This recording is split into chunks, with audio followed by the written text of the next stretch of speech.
guys! Welcome back to my channel. It's me, Ryan Amata, and today, sasama kayo sa isang super chill road trip papunta sa Tanay, Rizal, gamit ang aming mini EV e-car na si Pony. Kaya excited ako makita kung kaya niya makipagsabayan sa paakyat ng Tanay. Kaya thanks to my brother, Ronald Mata, na pinahiram sa akin tong mini EV Pony. And alam niyo ba, first time ko tong mag-drive ng sasakyan na papuntang Tanay. And ayun, nakakatuwa lang kasi ang saya rin pala mag-drive ng 4 wheels na sasakyan. Kasi tuwing pupunta ako ng Tanay Rizal, nakamotor lang kami lagi ng mga friends ko. At ito pa, pupunta ng Tanay Rizal naka EV e-car. O panis, 'di ba? Saan ka pa? Yung iba mga nakakotse talaga, mga literal na gas. Ito talaga electric. Nakaalis na kami sa bahay. Bali dito na kami sa kalsada.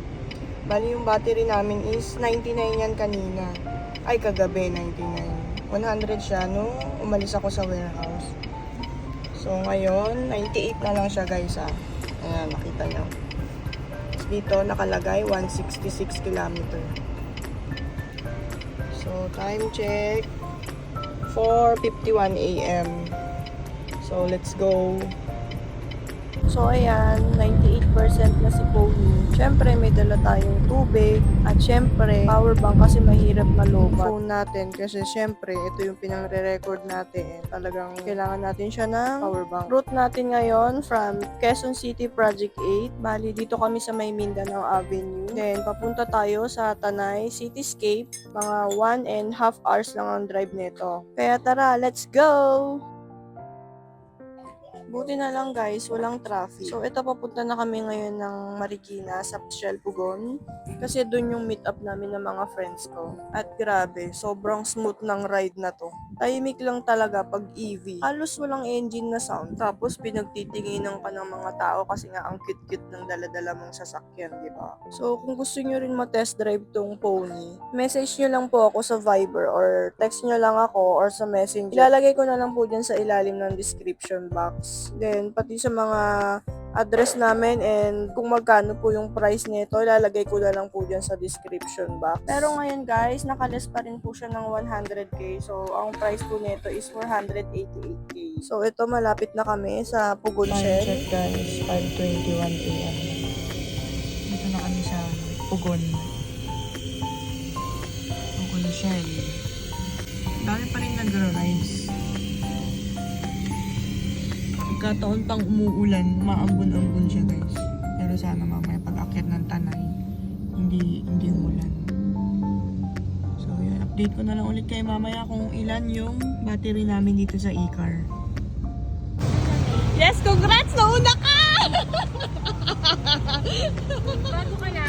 Nagbago na siya! Hindi nga. Yes! Alam mo, may tupa kami. Ano? Kami gawa ng kapote. Hey guys, ayan. First time ko siyang ito-drive ng malayo. So, ayun, samahan niyo ako sa journey na to. Pupunta kami ng Tanay Rizal guys. Dito kami sa sa Shell Pugon. Yung dalawa kong kasama nakamotor. Kasama ko si Yo, si Mama Jan, tsaka si Lee. Nakamotor lang silang dalawa. So kami naka-e-car dahil kasama ko si Baby. Ayun. May dalawang sumabit na bata oh. Si Marime nakanganga. Tsaka si Para. Ayun guys, 91% na yung battery ng namin e-car. Bali, ayun, kakaalis lang din namin sa Shell Pugon. Papunta na kami na ngayon ng Tanay. So, ito na, dito na tayo sa exciting part. Medyo gumaganda na ang view natin papunta sa Rizal kasi marami na siyang puno. Ang daming green na nakikita ko tapos medyo malamig pa hangin. Kaya ang ginawa ko dito guys, binuksan ko yung bintana and hindi kami nag-aircon. Medyo paakyat na tayo guys. Go Pony! Go! Dito na kami guys sa bundok. Bali yung battery natin 83%. Bali pinatay na pala namin yung aircon kasi malamig naman. Tsaka medyo umaambon-ambon. Kaya pinatay ko na yung aircon tsaka para makasave din kami ng ng battery. Kasi nga medyo mabigat kami. Ilan kami? Bali, 4 kami ngayon. Kasama ko yung 3 pamangkin ko. So, yun, nararamdaman ko siya guys. Pagpaahon, medyo ano na siya, bumabagal yung ano niya, yung takbo. Kasi nga paahon. Pero hindi pa ako nagtuturbo. May turbo kasi to eh. So, naka-normal lang ako ng drive. So, hindi ko na siguro ituturbo. Tatry ko lang muna. Hindi pa naman sobrang tarik. Kaya yun. Ayun. 83% pa rin naman tayo ngayon. Na tayo guys sa bundok na. Medyo matatarik na to. Tsaka medyo madilim dito guys. Alas 6 na ng umaga. Parang mukhang uulan pa. Kawawa naman yung mga kasama kong nakamotor kung uulan. Talagang namamasyal ang baby. Uy, lamig na dito. Malamig na. Oh, diba? Nasa boso-boso na kami guys.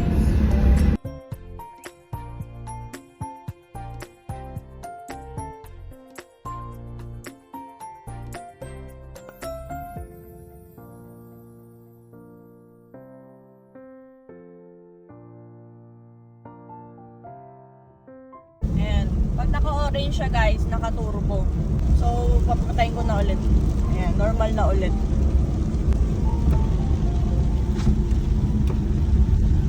Ayan guys, andito na kami sa Kayumbay. Bali, 65% na yung battery namin. Ayan, naka-turbo ako. Kasi yun guys, ang lakas ng ulan. Wala yung mga nagra-rides na nakamotor, mabuti mode sila.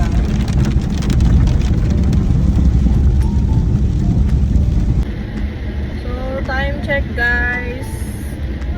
Magsi 7 AM na, 6:50 AM na. Bali naka 59 na kami, 59% na yung battery namin. Then meron pa kami natitirang 100 kilometers. So, ang ko dito 54 kilometer eh.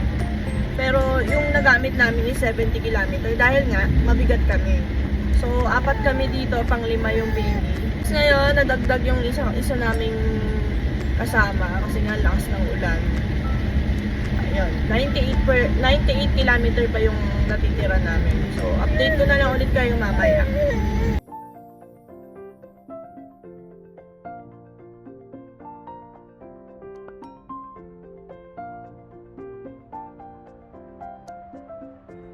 Finally, nandito na tayo sa Tanay Cityscape.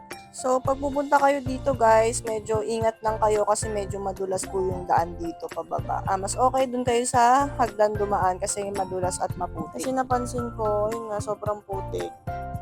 So guys, 7 AM, nandito na kami sa Cityscape. Ang ganda dito guys. Papadede muna ako. Ang ganda dito guys, kaso medyo pricey yung mga food nila.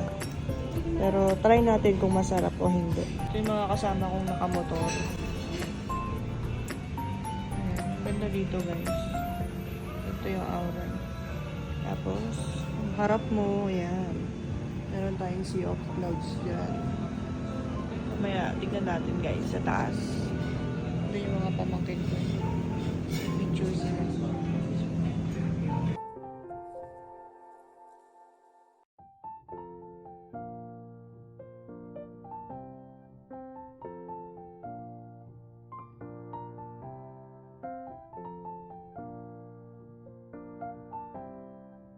Ang ganda ng view dito guys. Kita mo yung Sierra Madre at mga bundok. Sobrang worth it yung drive. Si Pony, kaya pa ng 60% battery. So, hindi siya napagod. So, ako lang yung pagod. Charis. Grabe, perfect for short road trips tong EV Pony na to ha. Super, I love it.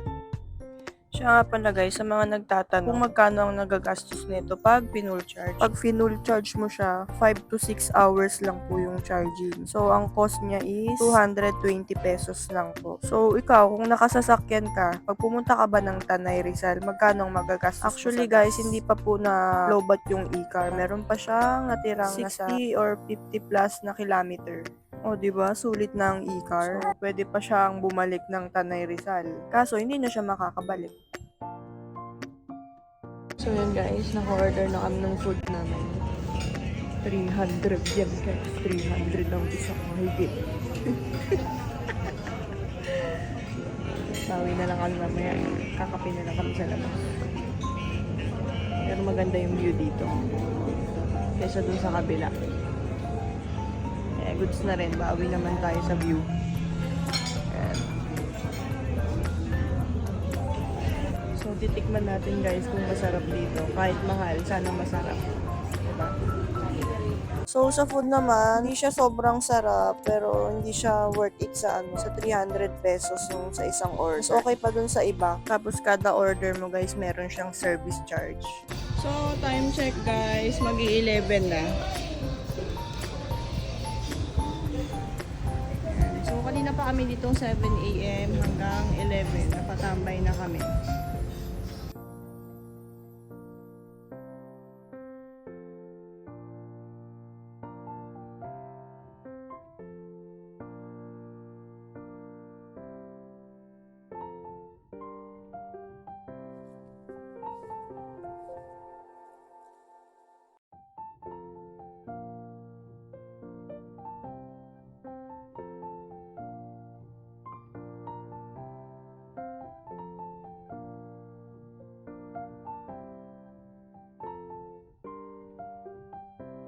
Time check, 11 a.m.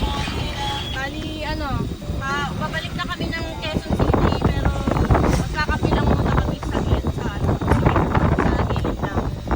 Tingin kami ng kapihan dyan.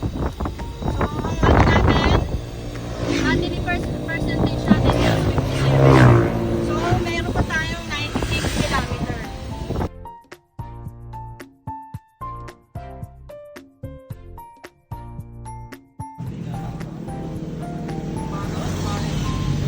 Ano say mo?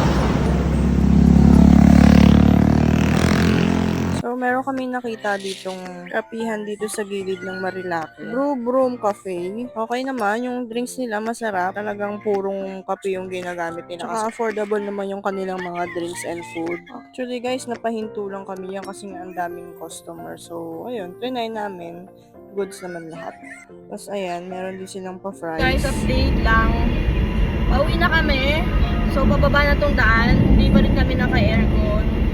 Bali, 57% na po yung aming battery percentage. So, malayo pa naman yung mararating niya kasi meron pa siyang 96 kilometer. So, magagamit pa natin siya mamaya. Sisave ko lang yung battery ko. So, pwede na rin guys. Nakapunta ako ng Tanay Rizal. Nasa rin yun guys, nasa 50 kilometer. So, balikan kami. Pwede na din nang hindi ako nagkagas. Bali, ang full charge pala nito, 220 pesos lang. Low bat to full charge. In fairness, pag nagdodrive pala, hindi nakakahilo. Ayun ko lang na experience. So, kanina, grabe, puro paahon yung pala namin, no? Hindi ako nagsisilinyador, pero maandar siya pababa.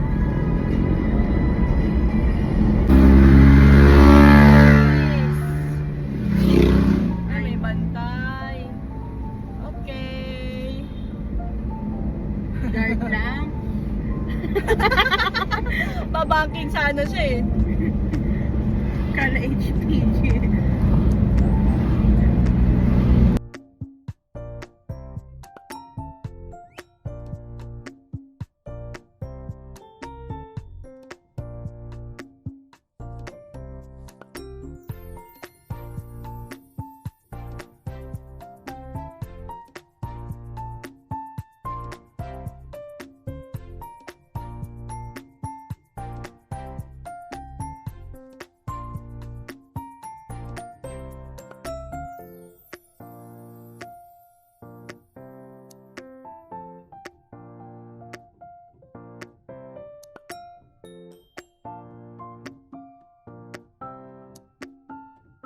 Yun guys, pansinin nyo. Itong nasa harapan natin. Panay ang preno niya. Yung e-car kasi meron siyang may engine brake siya. Kung siya siyang nag-brake. Kahit di ka nagbe-brake, bumibelo siya na ano na umihinto. Bibitawan ko lang yung silinyador niya. Maano na siya, medyo umihinto na siya. Itong nasa harapan natin, panay ang brake eh. Ayun, brake na naman siya. Ako, hindi pa ako nagbe-brake. Feeling ko guys, kaya siya brake ng brake kasi naka-neutral siya. So, nagtitipid siguro siya ng gas. Tsaka, puro pababa kasi ito eh. So, di ba? Yun ang pinagkaiba ng digas tsaka sa electric vehicle. So, update lang guys. Traffic na kami. Nabutan na kami ng traffic. So, pamasinag na kami. So, ang battery natin, QC2, to Tanay Rizal, something nasa 50 plus kilometer. Ayan, may 46% battery pa tayo. Ayan, naantok na ako.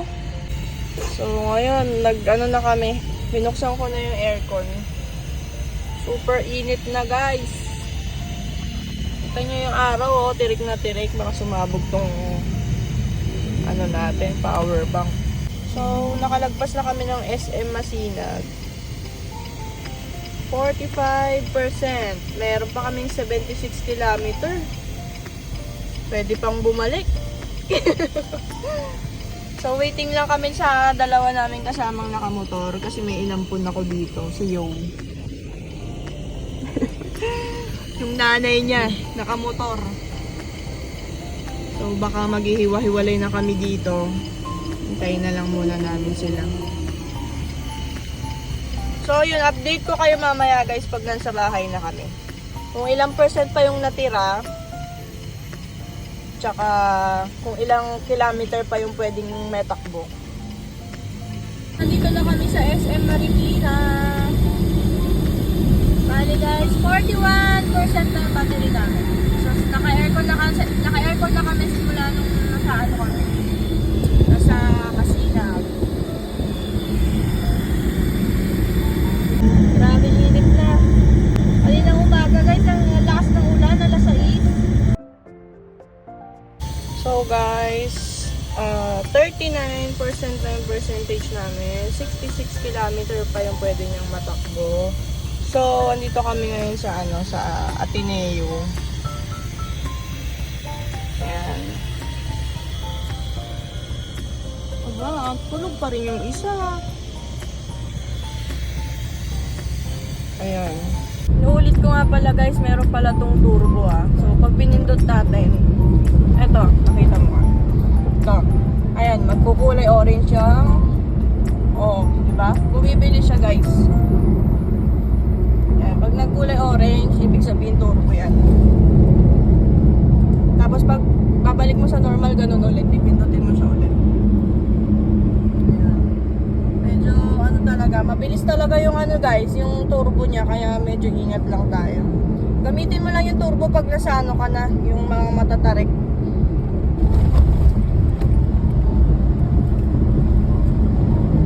Ayan yung takbo namin nagiging 50 plus.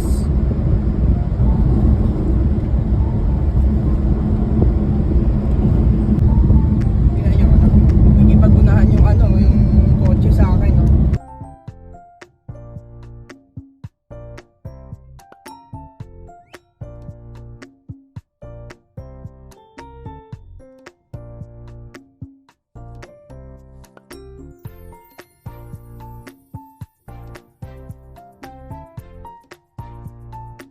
diba? Ang bilis. So, yung isa agad guys, nakakatakot eh. May kasama akong bata. Mga bata. So, tumatakbo to ng 100 Siguro kung nasa S-Lex kayo or N-Lex, yun. Try nyo yung isagad ng 100. Ayan Tignan mo yan, unahan ko pa tong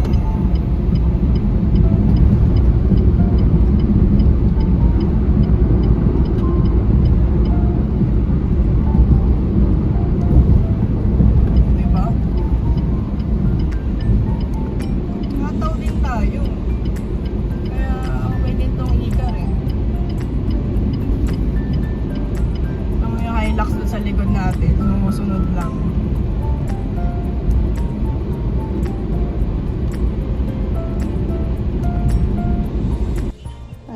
guys, nandito na kami sa warehouse. So, ang natira namin ay 34%. Tapos, may 57 kilometer pa siya. Pwede pang makalayo. Yan. So, sa mga gusto pong mag-inquire, PM lang kayo sa akin, guys. Tapos, kung gusto nyo mag-test drive, punta lang po kayo sa RFM Electric Drive 368 Visayas Avenue, Pasong Tamo, Quezon City. Para magpabook po kayo ng aming test drive. And guys, that's it for our quick road trip to Tanay with Pony. Grabe, ang saya ng ride na to. Tsaka, super ganda ng lugar na pinuntahan namin, di ba? Kung gusto nyo mag-relax at mag-unwind, Cityscape in Tanay is must visit. Pero, nag-ready lang po kayo ng budget nyo. Medyo pricey po dun yung mga food nila. Ayun guys, sana nag-enjoy kayo sa vlog na to. Please don't forget to like, subscribe, and comment kung saan nyo gusto namin ulit next time. See you sa next adventure mga kapony. Bye!